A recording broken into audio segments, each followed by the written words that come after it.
మరి ఈ రోజు మిత్రులారా, మొన్న జరిగిన శాసనసభ ఎన్నికలలో పాదయాత్ర సందర్భంగా మీ అందరి దగ్గరికి వచ్చి మీకందరికి విజ్ఞప్తి చేసిన ఈ తెలంగాణ రాష్ట్రాన్ని పట్టి పీడిస్తున్న, తెలంగాణ రాష్ట్రాన్ని దోచుకుంటున్న కల్వకుంట్ల చంద్రశేఖరరావు నుంచి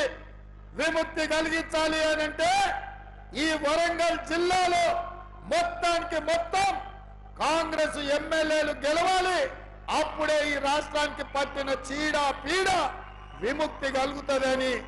ఆనాడు ఇచ్చిన మాట ప్రకారం మీరందరూ 12లో 10 మంది ఎమ్మెల్యేలను గెలిపించి అండగా నిలబడి ఈనాడు తెలంగాణ రాష్ట్రంలో ఇందిరమ్మ రాజ్యం ప్రజాపాలన వచ్చిందంటే ఈ వరంగల్ గడ్డ అండగా నిలబడ్డందుకే ఇవాళ ప్రజారాజ్యం ఏర్పడ్డదని మీ అందరికీ నేను సవినయంగా చెప్పదలుచుకున్నా.